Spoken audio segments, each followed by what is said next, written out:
Okay, so this is your gas detector. This is the XIR, which is the infrared one. As you can see on the face, it's actually telling you exactly what it's reading, which is 0%.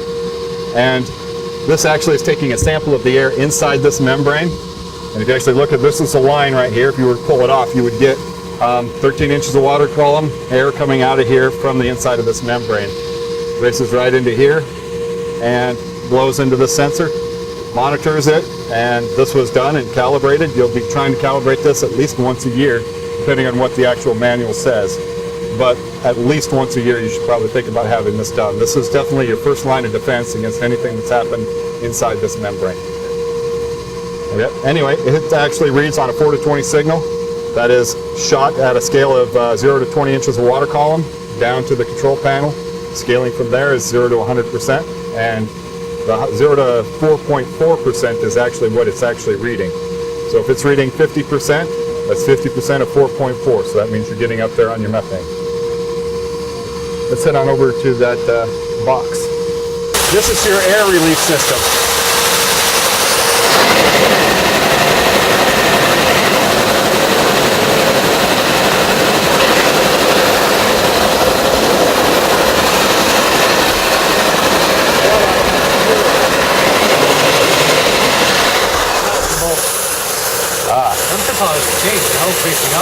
Well, you would never get it out that far.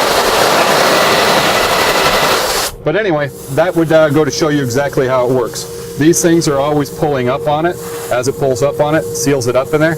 If there is no release of air out of this thing, it will just keep building pressure. If you loosen all these up or even remove some of these. There's 3 of these though. There's 2 of them. There's one on the opposite side of this. But like I say, if you were to actually open it up, you're going to decrease the air out of it pretty quick. And then if you shut it off, you're going to build pressure. You're going to build it pretty quick too. So you're adjusting it just on these guys? Yep, that's it. Is exactly it. I've already loosened this one up. So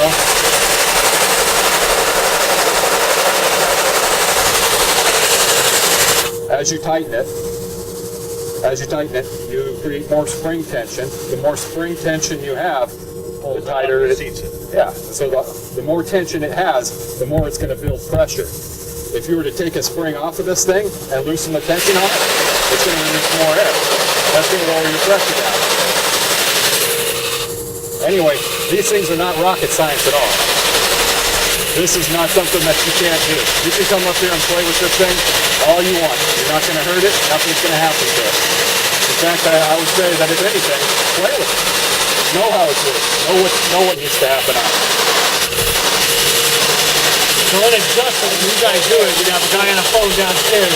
I'm at 12.9. Or you could just do it, wait about 2 or 3 minutes, walk over there to that air pressure sensor and look at that. And then go, okay, I know what that is. Walk back over, make some adjustments, wait a couple of minutes to things equalize out, and then lock it all in. And after you lock it all in, make sure the nuts and bolts are all tight.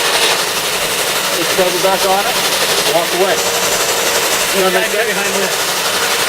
That's just a baffle. If you actually look on the bottom side of there is it's a pressure differential sensing thing that actually helps compensate for it.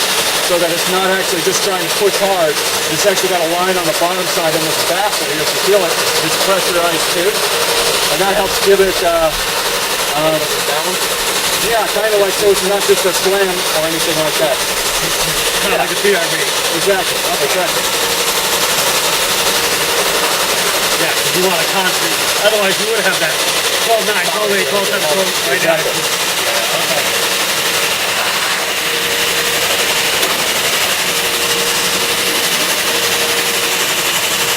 Always try to make sure. Nope, you shouldn't have to worry about anything. Everything is plastic bushing line. Everything is stainless steel. You shouldn't have to worry about corrosion or anything.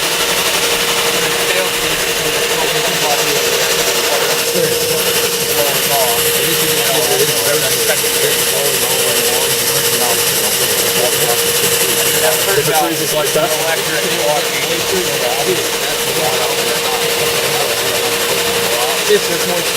We'll see. We have yet to have a problem with that, but I've never been in a situation, I guess, like your guys. Well, we don't know if it was. Yeah. We just have to see it.